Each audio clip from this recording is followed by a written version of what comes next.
जय Shri Ram.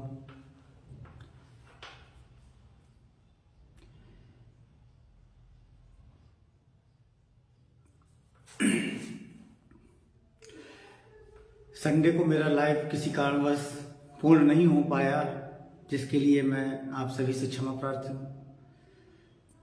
Network issue के कारण जो है ये समस्या आई। आप जल्दी जल्दी ज्वाइन हो सभी लोग।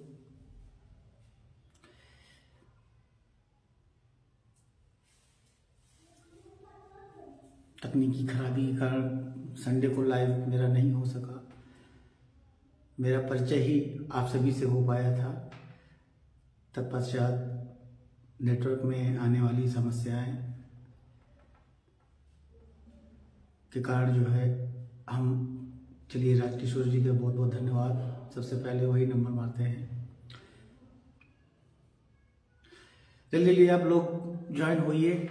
फिर इसके बाद आपको अपने जीवन का और जो अभी तक मैंने कुछ भी सीखा है, अपने समाज से जो सीखा है, आप सबके सामने प्रस्तुत करने जा रहा हूँ।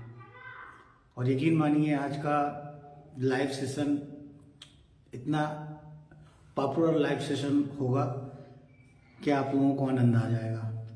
जी जल्दी जल्दी आप लोग लाइव आइए, ताकि फिर सब लोगों को एक साथ शुरुआत के साथ सब लोगों के साथ मिल के हम आगे की कार्रवाई शुरू करें।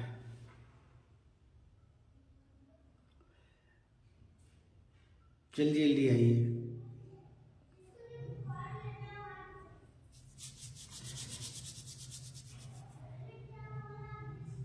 चलिए शुरुआत करते हैं। मेरा नाम महेश कचेर है। मैं एक शिक्षक भी हूँ, मैं एक समाज सेवी भी हूँ और एक जिम्मेदार नागरिक भी हूँ। अपने समाज के बारे में एक अच्छी सोच रखने वाला और अपने समाज के प्रति हमेशा आगे लोगों को अच्छी विचारधारा के साथ जोड़ने वाला,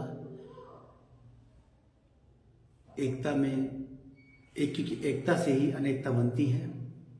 और हम सबका ये फर्ज होना चाहिए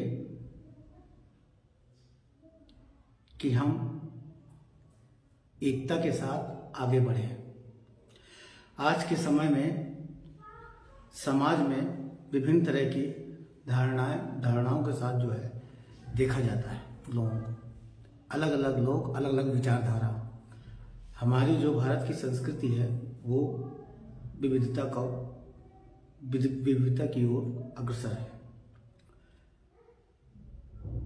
आज मैं अपने जीवन के कुछ बहुत महत्वपूर्ण अनुभव आप लोग सभी के बीच जो है साझा करने जा रहा हूँ। सर्वप्रथम मैंने आपको अपना परिचय पहले ही दे चुका हूँ, लेकिन फिर भी एक बार और मेरी जिम्मेदारी बनती है कि आपको अपना परिचय अच्छे से आपके समक्ष रखूँ। मेरा नाम महेश कचेर है। मैं बांदा जिले का निवासी हूँ। बांदा जिला उत्तर प्रदेश में पड़ता है। इसके साथ बांदा जिले के पास में एक अतर्रा स्थान है। आप में से बहुत लोग जानते भी होंगे। दोस्तों, आप सभी के समक्ष मेरा आना यूं ही एक इत्तेफाक तो नहीं है, लेकिन यहाँ पे इस प्लेटफॉर्म पे जो भी आया है तो उसने अपने जीवन का अनुभव जरूर साझा किया है। मेरी आप सभी से यही हार्दिक इच्छा है कि जल्दी से जल्दी लाइव आए, ताकि आगे के आप सभी के समक्ष मैं अपनी बातें रख सकूं।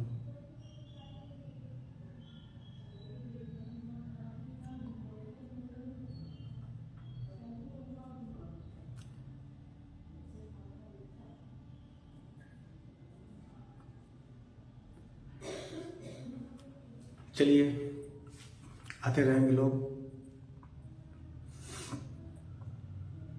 मैंने अपने जीवन में कभी हार नहीं मानी है। इसी के आगे मैं अपने कुछ अनुभव आपको साझा करना चाहूँगा।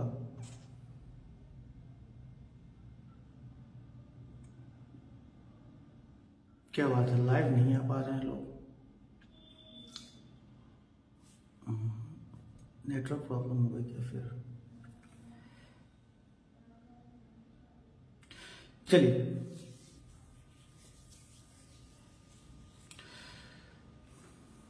नेटवर्क प्रॉब्लम के कारण ये है। ये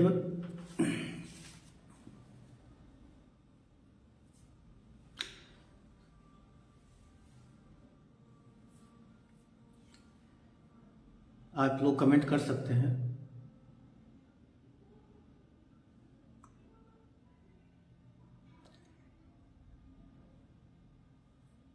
आप लोगों के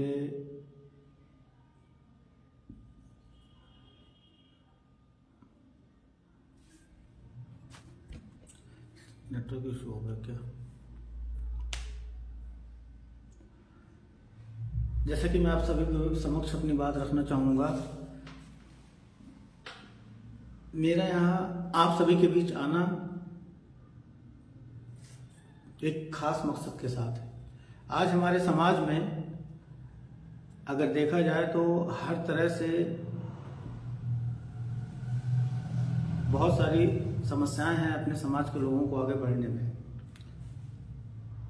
जीवन में संघर्ष हमेशा जारी रहता है। कभी भी समय, चलिए, संख्याएं धीरे धीरे बढ़ रही हैं। जितनी ज़्यादा संख्याएं होंगी उतना ही ज़्यादा मनोबल मेरा भी बढ़ेगा। इसलिए आप लोग जल्द से जल्द जुड़ने का प्रयास करें। प्रिंस जी का हार्दिक स्वागत करता हूं मैं। तो मैं आपको बताना चाहता हूं कि मेरी एक छोटी सी संस्था है। मेरा काम क्या रहता है कि जो भी गौ माताएं एक्सीडेंट जिनका हो जाता है, तो हमारी एक संस्था है, लगातार हम कई सालों से जो है सेवा दे रहे हैं कि जो भी गौ माताएं एक्सीडेंट जिनों के रूप में जो घायल हो जाती हैं, तो उनके लिए हम अपने नगर क्षेत्र में या कहीं भी एक नंबर हमारा रहता है, और उस नंबर के जरिए जो है जैसे ही सूचना हमें प्राप्त होती है तो हम उस घायल गौवंश का इलाज पूरे डॉक्टर की टीम के साथ और अपने जो सहयोगी दल है, जो संस्था के जो सदस्य हैं, उनके साथ मिलकर तुरंत एक्शन लेते हैं। और जितने भी अधिकारी वगैरह होते हैं अपने जिले स्तर पर सबसे सहयोग लेते हुए हम अपने कार्य को अंजाम देते हैं। साथ में जो गरीब या अक्षम लोग होते हैं उन लोगों की मदद के लिए हम हमेशा तैयार रहते हैं। एक वाकया मैं आप सभी के सामने रखना चाहूँगा। एक बच्ची थी, उसका पैर का एक्सीडेंट हो गया था, और उसका एक्सीडेंट हो गया था तो 3-4 साल से वो बहुत ज़्यादा कष्ट में थी। तत्पश्चात जो है एक दिन मेरी नज़र उस बच्ची पर पड़ी। उस बच्ची को मैंने जो है उनसे, परिवार वालों से बातचीत किया, जाना, पूरा केस स्टडी किया। इसके पश्चात पता चला कि वो बच्ची और बच्ची के जो माँ बाप हैं वो बहुत ज़्यादा गरीब कंडीशन में थे, जिस कारण से वो इलाज नहीं करा पा रहे थे। मैंने उनसे जानना चाहा हकीकत कि क्या आपको कभी शासन प्रशासन की तरफ से कोई मदद नहीं मिली। तत्पश्चात उन्होंने कहा कि हमने हर जगह दरवाजा खटखटाया, लेकिन गरीबों की सुनता कौन है। उस दिन फिर मुझे मन में ये हुआ कि इनकी मदद करनी चाहिए। मैंने अपने टीम से, अपने संस्था के सदस्यों से अपने बात की। तत्पश्चात मैंने जो है ये अनुभव किया उस बच्ची के पैर की कंडीशन इस तरह इतनी खतरनाक थी कि वो जमीन से घिसट के चलती थी। मात्र उसकी 11 साल की उम्र रही होगी। उस बच्ची को मैंने पूरे जिले स्तर पर अच्छे से अच्छे डॉक्टर को दिखाने का प्रयास किया, बट लेकिन डॉक्टर ने हाथ खड़े कर दिए, बोले ये यहाँ केस सॉल्व नहीं हो सकता आपका। इस बच्ची के पैर के इलाज के लिए आपको या तो कानपुर या तो लखनऊ जाना पड़ेगा। मैं बच्ची और बच्ची के माँ बाप को लेकर लखनऊ गया। फिर लखनऊ में चूंकि ज़्यादा कुछ मुझे जानकारी नहीं थी, लेकिन मैं अपने हमेशा फेसबुक के माध्यम से जब भी कोई कार्य करता था तो उस कार्य का एक जो भी कार्य करता था तो मैं फेसबुक या अपने एक निजी मेरा व्हाट्सएप ग्रुप है उस पर शेयर करता रहता था। इसी बीच दौरान श्री राकेश कचेर जी को जो है उनको सूचना अवगत होती है फेसबुक के माध्यम से, क्योंकि मेरी पोस्टें फेसबुक पर रहती थी। तो अचानक से मेरे एक पोस्ट में मुझे हेल्प की ज़रूरत थी। चूँकि वहाँ पे तो लखनऊ में तो मैं अनजान ही था, मेरा तो कोई कांटेक्ट था नहीं। तो मैं देखता हूँ कि फेसबुक पर राकेश कचेर जी का फोन मैसेज आता है, तो उन्होंने जो है मुझे संपर्क करना चाहा। मैंने उनसे जो है नंबर संपर्क किया, अपना साझा किया। तत्पश्चात जो है राकेश जी ने जो है मुझे तुरंत स्टेशन, जैसे ही मैं लखनऊ पहुंचता हूं तो मुझे हॉस्पिटल के पास राकेश जी लेने आते हैं। उनसे मेरा संवाद होता है, पूरी बातें होती हैं, डिस्कशन होता है और मुझे बड़ी इतनी खुशी हुई कि मेरे एक फेसबुक पे पोस्ट, मात्र एक पोस्ट से लखनऊ में राकेश जी मुझसे मिलने आए और मुझे इतनी खुशी हो रही थी, मुझे उस समय खुशी का ठिकाना नहीं रहा। उस दिन मुझे एहसास हुआ कि नहीं, समाज होता है, या समाज में अपने जो लोग हैं अगर इसी तरीके से एक दूसरे की अगर मदद करने लगे तो हमारा तो देश ही सुधर जाए। बात यहाँ पे जो है समाज की भी नहीं हो, बात यहाँ पे समाज की तो हो ही रही है, लेकिन यहाँ पे एक अपनत्व की भावना की बात अगर की जाए, अपनत्व की भावना ही तो थी कि राकेश जी मेरे पास खुद चले आए, या लगातार वो मेरी पोस्ट को देखते रहते थे। और मुझे यकीन मानिए कि कुछ सालों के पहले तक, हालांकि मैं इस कचेर परिवार का मैं शुरू से ही सदस्य रहा हूँ और हमेशा से ही लोगों के वीडियोस और आप लोगों के जो भी आते थे आप लोग प्लेटफॉर्म पे, और ज़्यादातर मैंने जो है लाइव सेशन देखा हुआ है, लेकिन मुझे कभी ये उम्मीद नहीं थी कि मैं भी यहाँ आप सबके बीच कभी आ पाऊंगा। चूंकि यहाँ इतने बड़े प्लेटफॉर्म में आना एक अपने आप में बहुत गर्व की बात होती है और मुझे इतना गर्व, मैं अपने आप को इतना गौरवान्वित महसूस कर रहा हूँ। बहुत अच्छा लग रहा है आप सबके बीच। फिर इसके बाद राकेश जी से मेरा संपर्क हुआ, फिर धीरे धीरे चर्चाएं बढ़ी और यकीन मानिए उनका इतना मृदुल स्वभाव और उनका स्वभाव इतना सौम्य और बहुत ही अच्छी विचारधारा के जो है मुझे लगे। तत्पश्चात उन्होंने फिर चर्चाएं की। मैंने कहा कि ये सब चीज़ों से मैं पहले से ही रूबरू हूँ, लेकिन आज जो है मैं आपको अपने समाज के बीच, या मुझे पहली बार ऐसा लगा कि नहीं, हमारे समाज कहीं बाहर भी है। लखनऊ जैसी सिटी में अगर आपके पास कोई अगर आता है और कभी आप उससे मिले भी नहीं हैं और मदद के लिए आए, तो एक सोचने वाला विषय होता है। फिर राकेश जी से मेरी वहाँ काफ़ी, उन्होंने मेरी हर तरह से मदद की। तत्पश्चात मुझे आभास हुआ कि हाँ, अपने कचेर समाज में भी अच्छे और ऐसे दिव्य लोग हैं। उनके कार्यों को जानकर मुझे उन्हीं से फिर जो है अपने भाई जो है राजकिशोर कचेर जी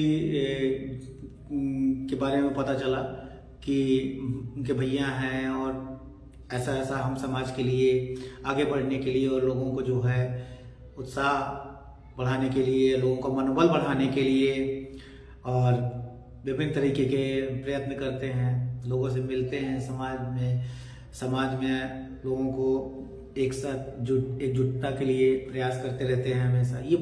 ये यकीन मानिए कि बहुत ही अच्छी विचारधारा है जो भी मतलब हमारे कचेर समाज के बारे में जो है आगे आ रहे हैं। हालांकि आज के समय में तो लोग कचेर लिखना भी अपने आप को पता नहीं कैसा अपने आप में फील कराते हैं कि कचेर लिखना मतलब कचेर जैसे कि बहुत थोड़ा सा जाति सूचक जो है सब।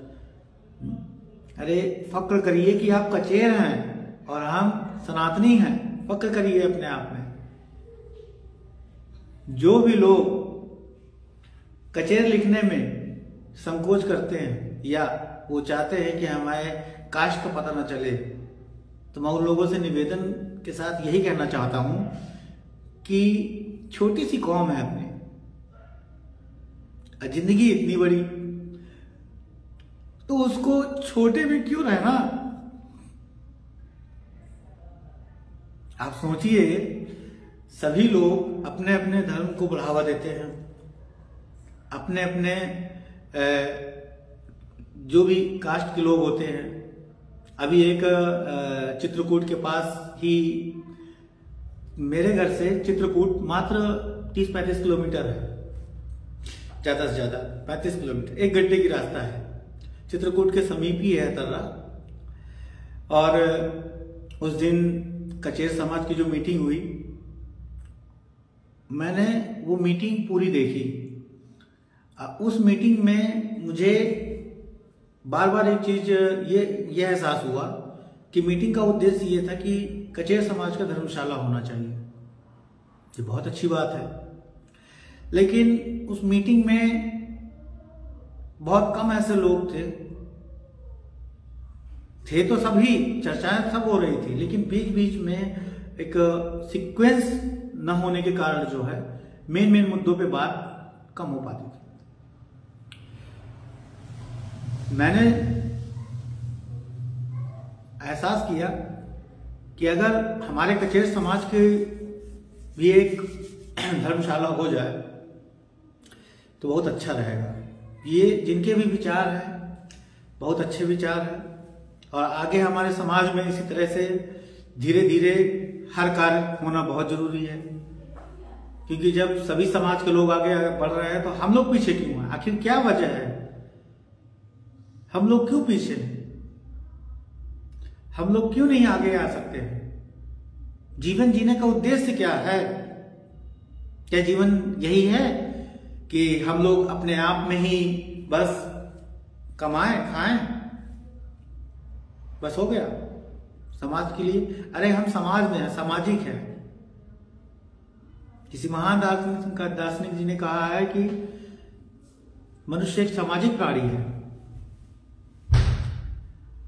आज जो एकल की ओर बढ़ रहे हैं उन सभी से मैं ये कहना चाहता हूं कि आप एकल होके एकल ही रह जाएंगे, संयुक्त बनिए। हम जब तक संयुक्त नहीं होंगे तब तक हमारे समाज में हमारे समाज के लोगों को भी कुछ करना होगा। यूथ भटक रहा है, उसको पता ही नहीं है कि मुझे कहां जाना है।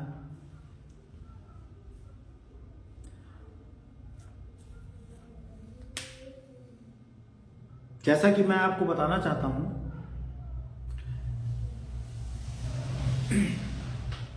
मेरे कार्यों के बारे में हमारा उद्देश्य यह रहता है कि जहां कहीं भी हम विषमताएं देखते हैं तो विषमताओं के साथ हम एक एक गांव, जो भी अपने जिले के अंतर्गत, अभी तो शुरुआत अपने जिले से ही हो रही है, और हमारी जो संस्था है, हमारी संस्था का नाम है प्राणी समाज कल्याण संस्थान तर्रा। हमारी संस्था के अंतर्गत एग्रीकल्चर के जितने शिक्षा प्रणाली है, शिक्षा के अंतर्गत वुमेन एम्पावरमेंट, महिला सशक्तिकरण, और जो हमारे जो युवा वर्ग जो भटक रहे हैं और शिक्षा को आगे बढ़ाने के लिए प्रयत्न, गौ माता के जो प्रयास के लिए हर तरह से हमने अपने संस्था में एफर्ट डाला है। और धीरे धीरे प्रयास ये है कि आगे चल के जो है अपने ये जो संस्था है अपने समाज के प्रति लोगों को आगे बढ़ने के लिए प्रेरणा दे। और इसी के समक्ष में मैंने जो है कुछ बेहतर सोचने के लिए, कुछ बेहतर करने के लिए अपने आप को समाज के सामने लाया हूँ। क्योंकि जब तक आप सोचेंगे नहीं तब तक आप करेंगे नहीं। सोच अपनी बड़ी रखनी चाहिए, क्योंकि जितनी सोच आप रखेंगे, जितनी सोच, कहावत एक बनी है कि जितनी चादर हो उतना पैर फैलाना चाहिए। लेकिन मैं आपसे ये कहना चाहता हूं कि आपकी जितनी सोच ज्यादा जा सकती है आगे, उतनी अपनी सोच को आगे करिए, मतलब बड़ा सोचिए।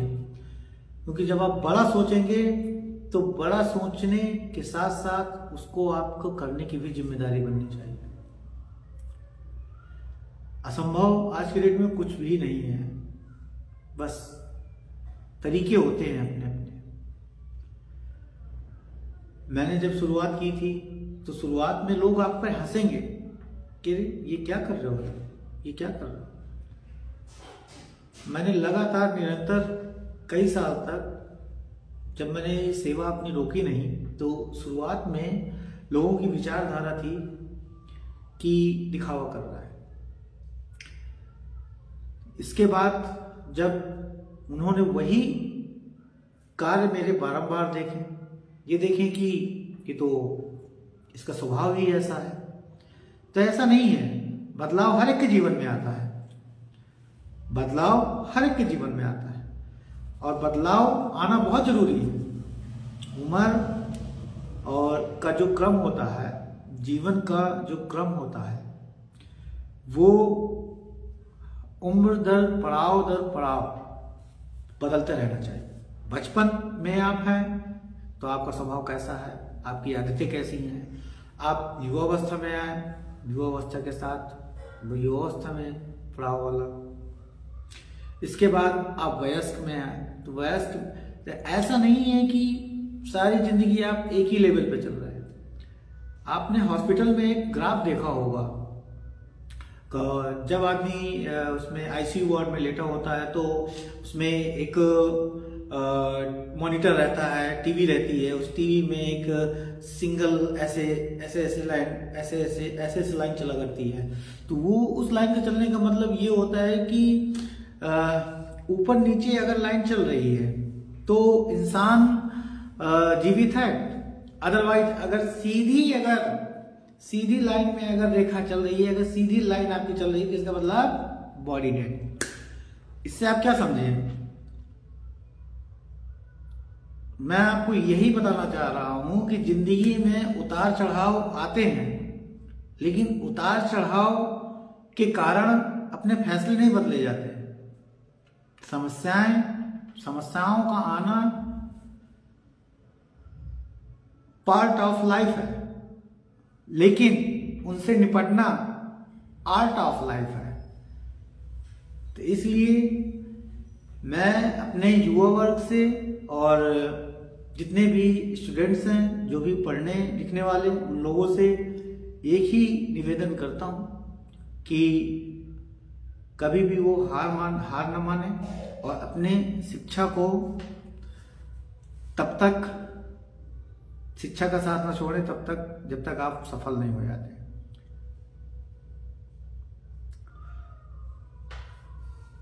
जीवन जीने का उद्देश्य, मैंने आपसे बात रखी कि जीवन जीने का उद्देश्य क्या है। हम पृथ्वी पर आए हैं तो क्यों आए, किसने हमें भेजा, क्या उद्देश्य है हमारा। जिंदगी में कभी भी कोई चीज बिना कारण के नहीं होती है। अगर जिंदगी में हर एक चीज का कारण है, अगर मैं आज आपके सामने लाइव हूं तो उसका एक कारण है। आप खाना खाते हैं, कारण है। कपड़े पहनते हैं, कारण है।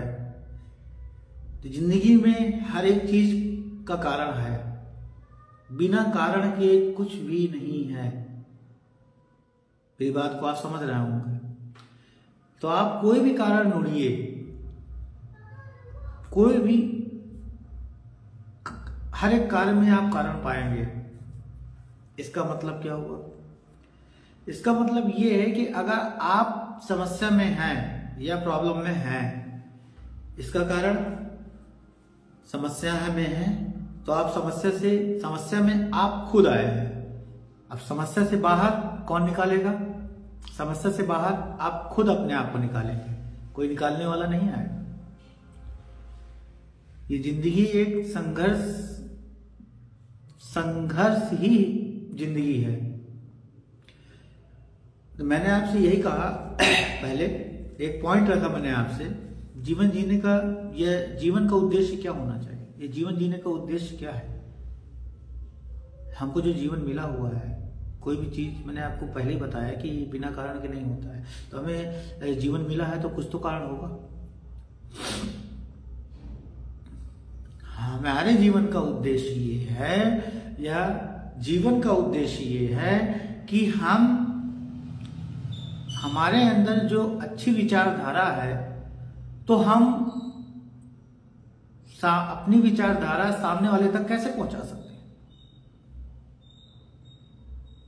या मैं आपको दूसरे तरीके से बात करूं कि समाज में अच्छे लोगों की बहुत संख्या कम है। कारण, इंसान अच्छा या बुरा नहीं होता है, उसके विचारधाराओं के कारण वो जो है अपने आप को अच्छे बुरे की श्रेणी में डाल देता है। आज के समय में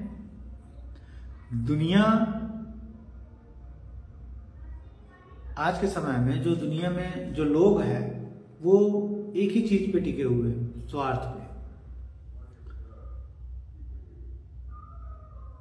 जबकि स्वार्थ और निस्वार्थ में कोई ज्यादा फर्क नहीं होता है।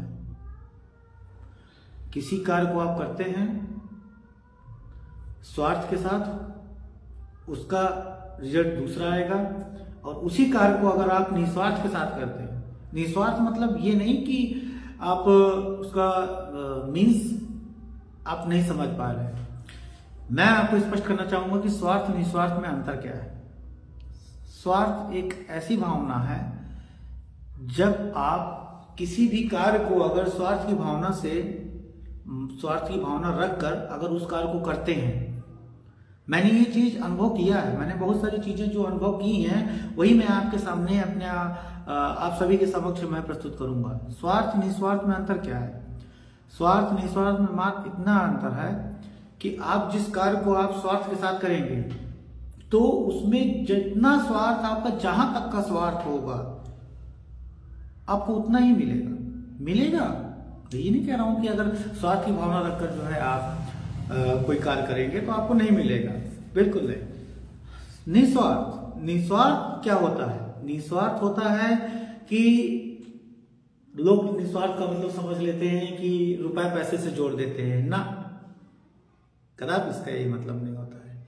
निस्वार्थ भावना एक ऐसी भावना होती है जिसके अंतर्गत मनुष्य अगर अपने आप को शून्य कैटेगरी में, या कहने की एकदम से मतलब निश्चल भाव से, एकदम सौम्य, या कहूं कि मैं मतलब किसी प्रकार की कोई गलत भावना ना हो, या आप सामने वाले को मतलब एक निस्वार्थ भाव मतलब कि आपके अंदर कोई भी छिपी हुई चीज ना हो और उस कार्य को करिए आप, तो वो आपको कई गुना आगे आप पहुंच जाएंगे अगर निस्वार्थ भाव से अगर कोई कार्य करते हैं तो मेरे कहने का मतलब ये है कि आज के समय में छल कपट हर तरीके से इंसान इस्तेमाल करता है, लेकिन जो जैसी भावना रखता है वैसे ही उसके कर्म होते हैं। और आने वाले समय में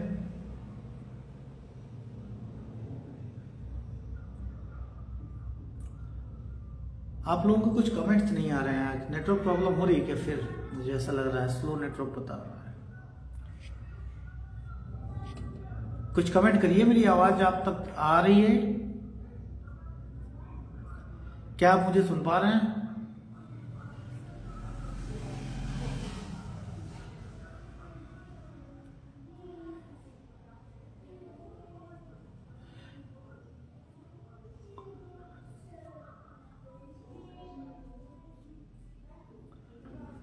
कुछ भी आप लोगों के जो सवाल आप जो पूछना चाह रहे हो कुछ।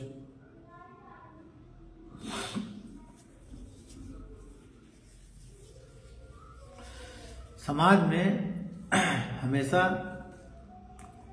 हमें अपने, क्योंकि हमारे समाज में एक तो संख्या वैसे भी कम है और ऊपर से अगर हम लोग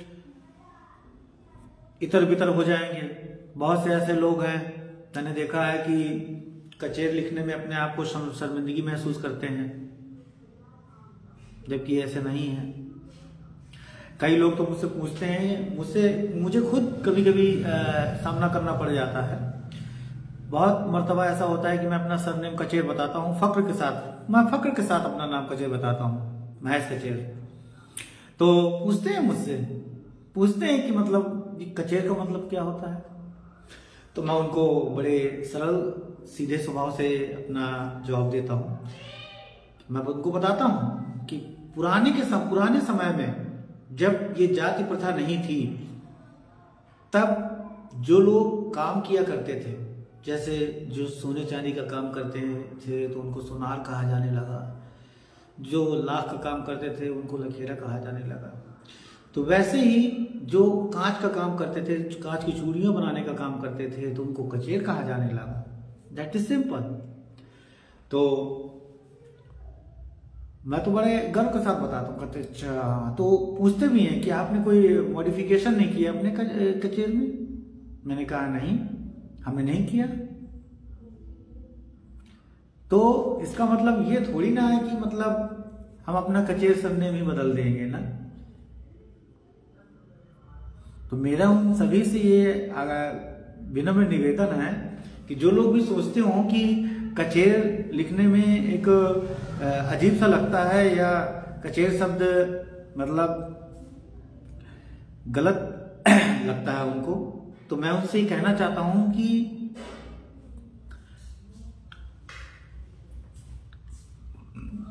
वास्तविकता जो है आपकी जो है, तो वास्तविकता से आप कभी पीछे नहीं हट सकते। आप अपने हृदय के आप झूठा दिखावा चाहे जितना कर लें आप, लेकिन आप अगर सच्चे में अगर कचेर समाज को अगर आप आगे बढ़ाना चाहते हैं तो आप कदापि ऐसी विचारधारा नहीं रखेंगे। और हमें अपने समाज के लिए और सभी के लिए आगे चल के अभी बहुत कुछ करना है, क्योंकि जैसे जैसे हम अपने समाज में अच्छे अच्छे लोगों को जोड़ेंगे और धीरे धीरे आगे कार्यों को एक साथ मिलते हुए सबके साथ आगे बढ़ेंगे, तो उसका एक अलग ही स्वाद होता है। सब लोग, पूरी दुनिया आगे बढ़ रही है, तो हम क्यों पीछे रहे भाई? हम क्यों पीछे रहे? हम लोगों को भी आगे बढ़ना है। देखिएगा एक दिन जब पूरा कचेर समाज एकजुट हो जाएगा, तब फिर कैसे क्रांति आती है। जो लोग आज कचेर समाज में रहकर भी अपने आप को कचेर लिखने में हीन भावना रखते हैं उनसे मैं कहना चाहता हूं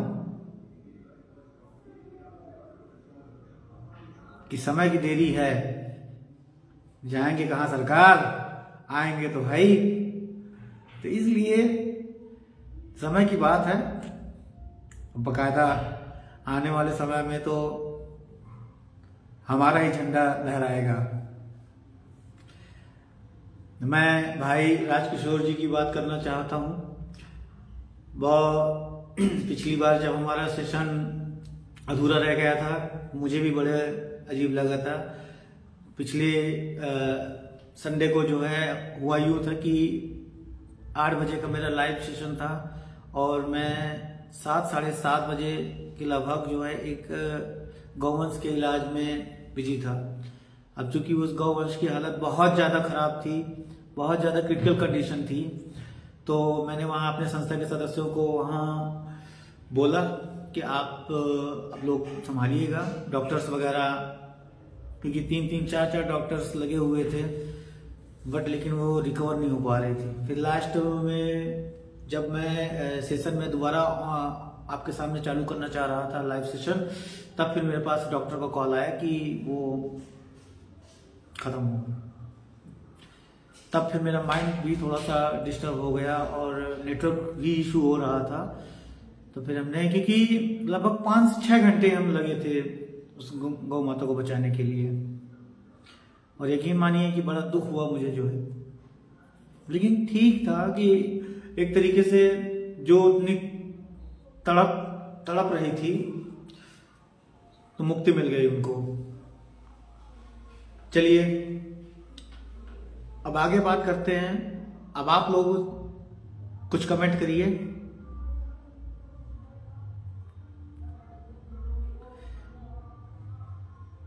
आप लोगों के कमेंट नहीं आ पा रहे हैं, शायद नेटवर्क प्रॉब्लम की वजह से।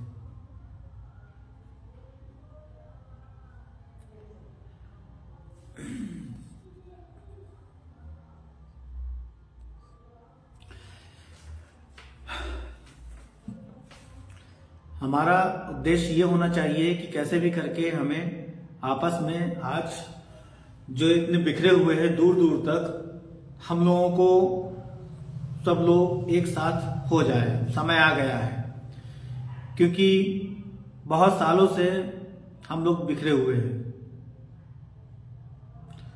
और हमारा इस तरीके से बिखरना हमें कमजोर करता है।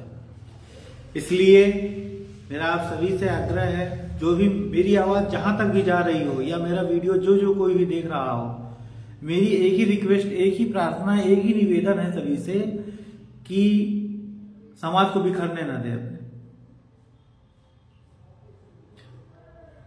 क्योंकि अगर हमारी विचारधारा सही है तो हमें लोग भी अच्छे मिलेंगे।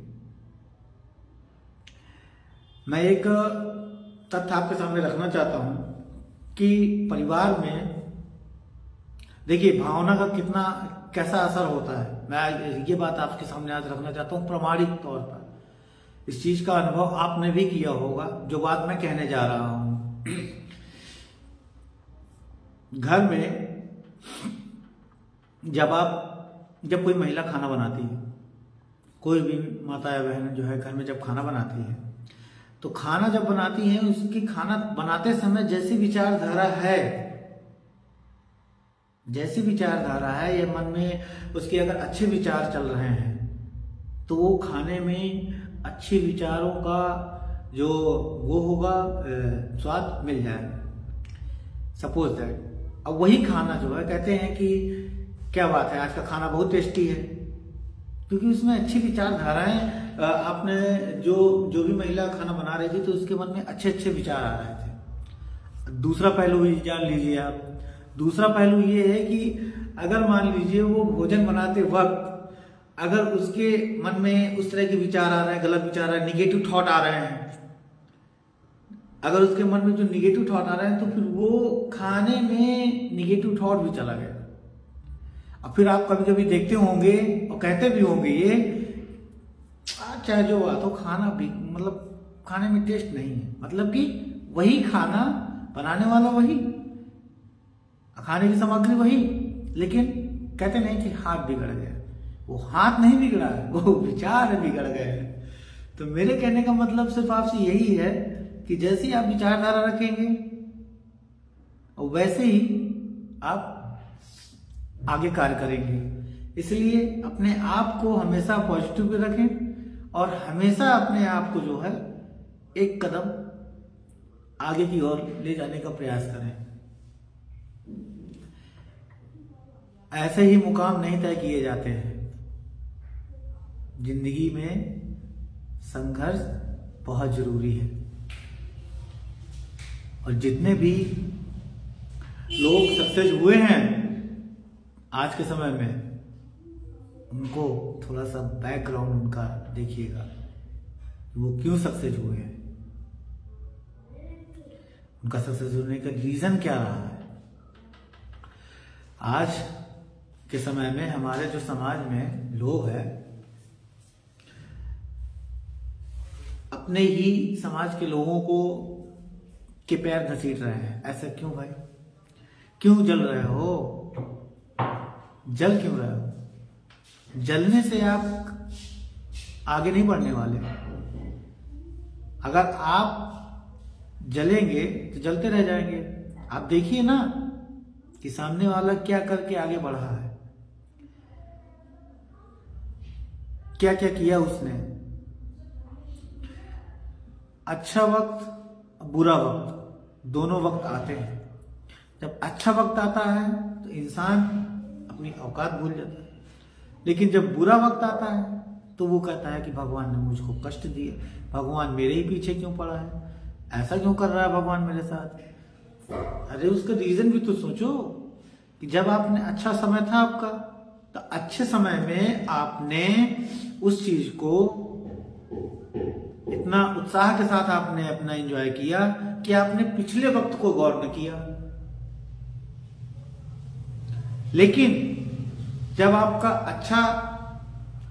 खराब समय आता है तो आप कहते हैं कि भगवान मुझे क्यों इतना कष्ट दे रहा है। इसका एक रीजन है,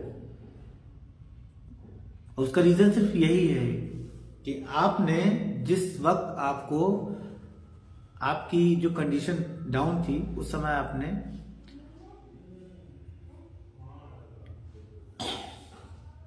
अपने खराब समय को हमेशा याद करते रहना चाहिए, क्योंकि जब आप अपने खराब समय को याद करते हैं तो आने वाले समय में कभी भी आप गलती नहीं करते। और आज हम चाहे जिस भी परिस्थिति में हों उसका एक रीजन है। अगर हम खराब परिस्थिति में हैं तो हम क्यों? क्योंकि अच्छी परिस्थिति में जब थे तो हम अपने आप को संभाल नहीं पाए, और जब खराब परिस्थिति में जब पहुंच गए तब आप अपने आप को कोस रहे हैं।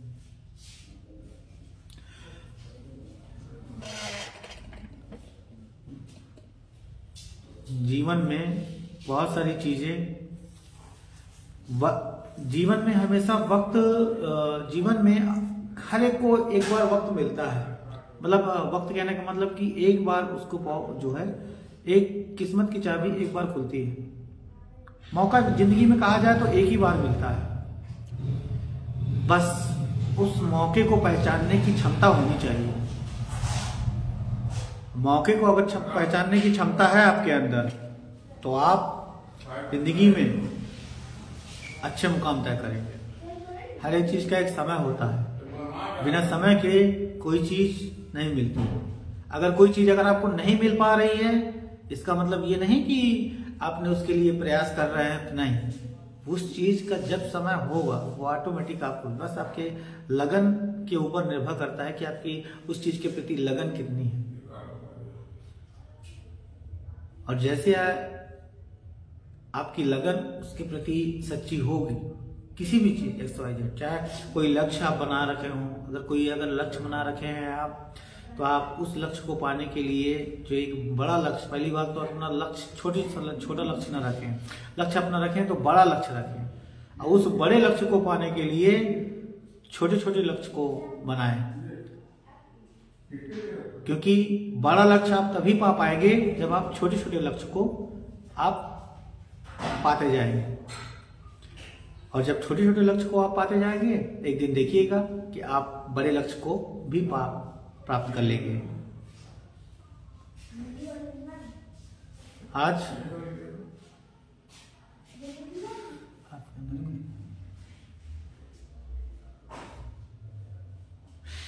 बहुत सही, भरत राधिका कचेरी जी ने एक बहुत अच्छी बात कही है कि अगर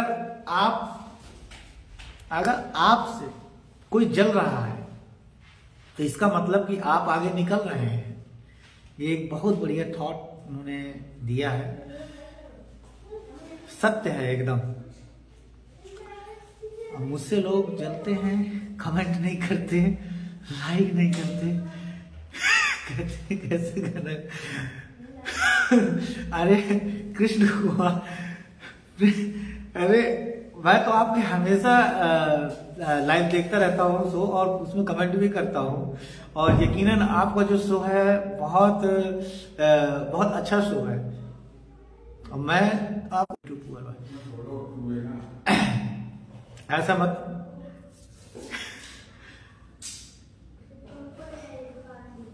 मैं आप सभी से रिक्वेस्ट करना चाहूंगा कि कृष्ण कुमार जी जब भी मतलब गाना वाना जब भी इनका आप शो देखें तो भाई हौसला बढ़ाने के लिए जरूर कमेंट करें, क्योंकि लाइक कमेंट बहुत जरूरी है।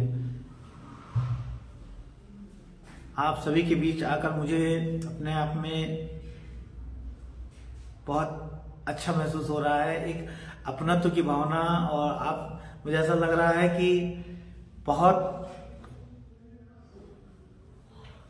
अपने समाज के बीच आना एक बहुत बड़े गर्व की बात होती है। मैं भाई राजकिशोर कचेर जी और राकेश कुमार कचेर जी, आप दोनों को हृदय की असीम गहराइयों से धन्यवाद कहना चाहूंगा, जो आप अपने कचेर समाज के लिए इतनी अच्छी रणनीतियां बनाते हैं और कहां कहां नहीं जाते हैं, कहां कहां नहीं लोगों से मिलते हैं। लेकिन आप लोग तो अपना कार्य जिम्मेदारी से कर रहे हैं, लेकिन हम लोग क्या कर रहे हैं? अब बहुत ही अच्छी विचारधारा है आप लोगों की, अपने समाज को आप ऊपर करना चाह रहे हैं, लेकिन बहुत से ऐसे लोग हैं जो अभी भी बहुत दूर हैं हमसे, और बहुत ही अजीब लगता है यह जानकर कि लोग हमसे जुड़ना नहीं चाह रहे। क्यों नहीं जुड़ना चाह रहे?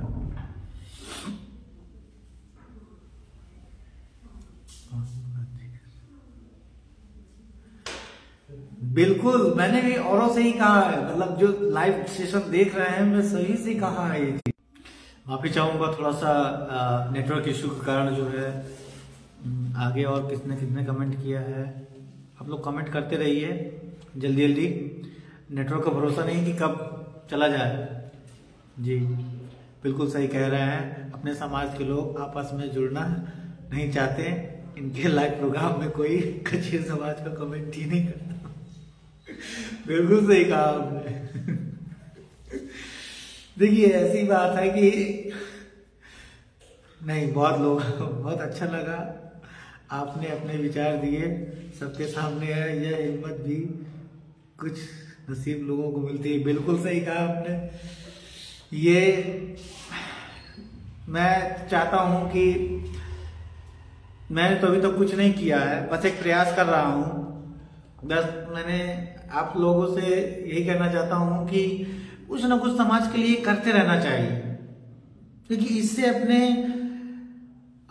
आप को आप और पॉजिटिव की ओर ले जाते हैं। यकीन मानिए, जब मैंने ये सेवा अपनी स्टार्ट की थी तो स्टार्टिंग में मैंने बताया कि लोग टांग घसीटने वाले आपको बहुत मिले, क्योंकि वो लोग चाहते हैं कि आप आगे ना बढ़े। समझ रहे हैं?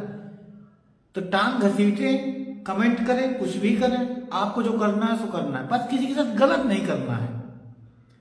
हमें किसी के साथ गलत नहीं करना है, हमें पूरी निष्ठा, पूरी ईमानदारी के साथ आगे बढ़ना है। ईमानदारी की जो बात होती है ना, जो ईमानदारी की जो चीज होती है ना, रास्ते तो कठिन है, लेकिन रास्ते कठिन है, लेकिन जो उसके बाद, अच्छा कभी आप लोगों ने ये चीज सोचा है कि मतलब जो सत्य के मार्ग पे चलता है तो उसको हमेशा कठिनाइयों का सामना क्यों करना पड़ता है? कभी सोचा है आपने?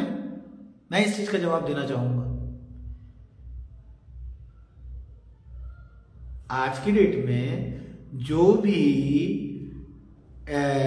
भी लोग होते हैं वो एक दो मार्ग होते हैं जब भी कोई कार्य करते हैं। एक होता है अच्छा, एक होता है बुरा। अच्छाई अट्रैक्ट कम करती है, बात मानता हूं, लेकिन देर से करती है। लेकिन जो बुराई होती है वो जल्दी। अभी आप कोई चीज अगर सोचेंगे ना, सपोज दैट आप कहीं ऐसे सिचुएशन में आ जाए, या किसी ज्वेलरी शॉप में जा रहे हैं आप, ठीक है, किसी ज्वेलरी शॉप में गए, आपने सपोज दैट सोने चांदी की दुकान गए, आपने सोने चांदी की दुकान गए और इत्तेफाक मानिए कि उसने जो है बहुत सारी अंगूठियां या बहुत सारी चैन उसने इतनी मात्रा में दिखा दी हैं कि अगर आप उससे एक चैन या एक अंगूठी निकाल लेते हैं तो कोई फर्क नहीं पड़ने वाला दुकानदार को, ठीक है। लेकिन आप मुझे ये बताइए कि जैसे ही लाइट चली गई, आपके माइंड में विचार आएगा कि नहीं आएगा? आपके माइंड में विचार एक बार जरूर आएगा कि यार लाइट चली गई है, कहीं इसका फायदा उठा ले क्या, एक तो ले लेना है, क्या पता चलना है उसको कि आप चाहे जितने आप ईमानदार हों, लेकिन एक बार आपके मन में विचार जो है जरूर आएगा। वो पता है क्यों? क्योंकि बुरी चीज पहले आती है और अच्छी चीज बाद में आती है। आपके मन में खटाक से ये, हालांकि आप बाद में अपनी सत्यनिष्ठा को फॉलो करते हुए आप मन में विचार तुरंत ले आएंगे कि नहीं गलत बात, लेकिन उस समय जो भी चीज आपके ऊपर हावी होगी आप वही एक्शन लेंगे। अगर आपकी अच्छी विचारधारा है, आप अगर किसी को नुकसान नहीं पहुंचाना चाहते हैं तो आप कदापि नहीं आप चुनते। तो मेरी ये चीज आपको अटपटी जरूर लगेगी, लेकिन ये सत्य है प्रैक्टिकली। आप कभी भी ऐसा नहीं, हर एक परिस्थिति से इंसान गुजरता है इस तरह की।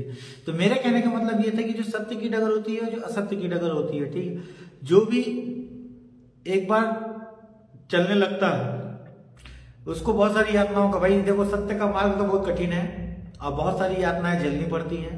और वो इसलिए होता है कि प्रभु आपको चाहते हैं कि आप हर परिस्थिति में आप मजबूत होते जाइए। मेरी बात समझ रहे हैं आप लोग? आप सत्य का मार्ग, एक तो आपको भगवान ने चुन लिया है कि आप सत्य के मार्ग पे चलो। दूसरी चीज ये कि आप अगर सत्य के मार्ग पे चल रहे हैं तो आपको कठिनाइयों का सामना इसलिए करना पड़ेगा क्योंकि भगवान आपको और मजबूत करना चाहते हैं।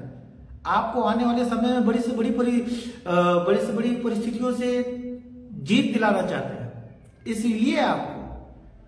इसलिए हमेशा जो सत्य के मार्ग पे चलता है तो वो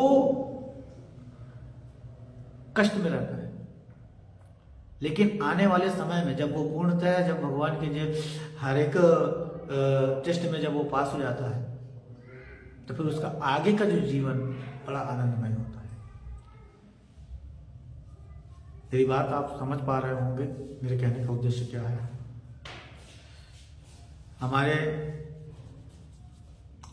मैं शिक्षा के लिए बात करना चाहूँगा कि हम लोग संस्था के माध्यम से एक विशेष प्रोग्राम चलाते हैं बच्चों के प्रति, जो प्राइमरी और जूनियर जो बच्चे होते हैं।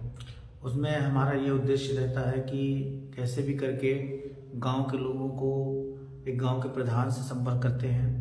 इसके पश्चात गांव के प्रधान के द्वारा जो है लोगों को जितने भी गार्जियंस होते हैं बच्चों के, वहाँ पे एक चौपाल लगाकर वहाँ पे लोगों को संबोधित करते हैं। गांव की जितनी भी भारत सरकार की जितनी योजनाएं होती हैं, सब योजनाओं के बारे में बताते हैं उनको, कि जितने भी लोग अनभिज्ञ हैं तो वो कम से कम, और जो स्कूल में जो बच्चों को नहीं भेजते हैं अपने, क्योंकि गांव का आलम तो आप लोग देखते ही होंगे, अगर आसपास गांव का आलम तो जैसे पहले था वैसे अभी भी है। तो हमारा उद्देश्य ये रहता है कि हम कैसे भी करके हर एक सप्ताह जो है किसी न किसी स्कूल का चयन करते हैं, और इसके बाद हम जो है स्कूल में बच्चों को फ्री में जाके मोटिवेट करते हैं। मोटिवेट के साथ साथ जो है कि जितने भी वहाँ के गांव के लोग होते हैं उन लोगों को समझाते हैं, क्योंकि गांव में तो ये आलम है शिक्षा का।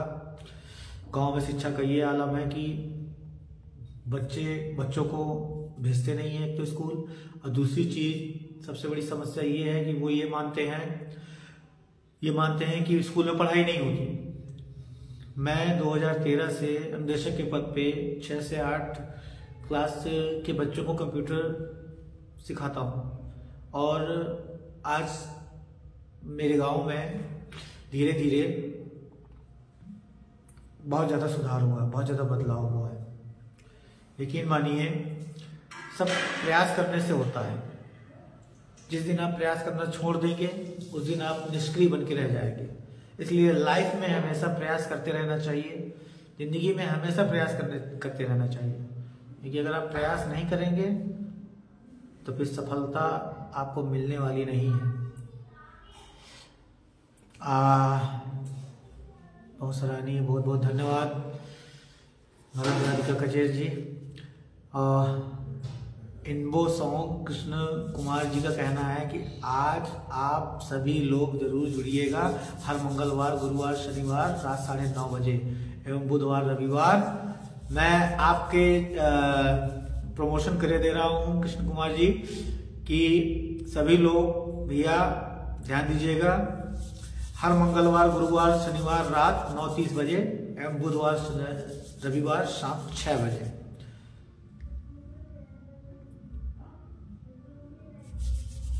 राजकिशोर जी कह रहे हैं कि आप मेरे कमेंट डायरेक्ट नहीं पढ़ पा रहे हैं, ऐसे कैसे हो सकता है?